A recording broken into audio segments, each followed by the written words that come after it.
So what do you do when you're in the middle of eating a delicious fresh fruit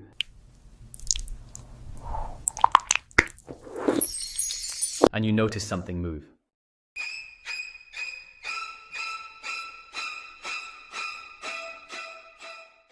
Do you need treatment? Is it a parasite or is it something harmless? Do you need to go to the ER? This is what I did.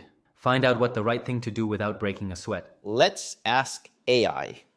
So let's break down on how we actually did it. First of all, we took a picture of what we saw, and then here's the screenshot. Then we actually sent it to an AI algorithm. And then on the prompt, we put the scenario. We found this on a fruit, and it is something that's moving. We ask the following questions. Then we start putting in the important prompts. What are going to be the most valuable questions that we have to ask? First of all, what it is likely to be. And then it would provide several differentials.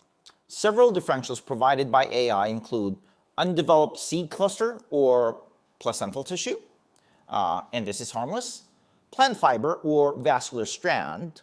Number 3, insect larva. And it actually says where in commercial solid fruit, especially in the fruit, was intact.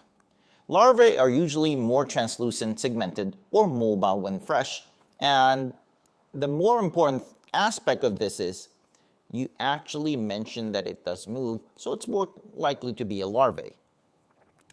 The next question is, if it were actually accidentally ingested, because you see this larva and you're not sure if you actually ate something. So we ask, is there any treatment that is necessary? And the generic answer would be, no treatment is required in the vast majority of cases. And that is actually a caveat, vast majority.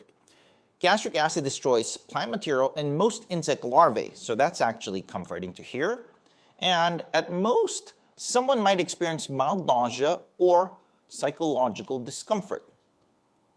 The more important thing is, when would treatment be needed? If you're going to have the following symptoms that we had mentioned: persistent abdominal pain, vomiting, diarrhea, fever, and when you get a blood test called a complete blood count, it would actually show up with high eosinophilia, which is a marker for a reaction to parasites. Even if confirmed accidental ingestion of fruit larvae is noted, anti-parasitic medications or treatment, such as albendazole, mebendazole, is not indicated unless there is clear evidence of infestation. Lastly, what's the practical advice? Discard the portion of the fruit, wash hands and utensils, and if asymptomatic, no action is needed. If you develop symptoms, then you should actually get a consultation to be properly evaluated. Lastly, in this aspect, you can actually look at reference that it actually used, which would provide some generic websites, and you could actually cross-reference it by doing your own searches or investigating the websites that it provided. But the more important thing is it actually gives you a structure or a thought process on how to actually navigate, because the following questions that we proposed earlier were in, should you go to the emergency room? Should you actually take medications? Do you need to see a doctor urgently? Are important ones, but guiding you through an algorithm in which it provides you with information when to worry and when not to worry serves as a basis in what red flags to watch out for. And this is the power of using AI and confirming, using it as a guide and matching its references so that you can better solve problems easily.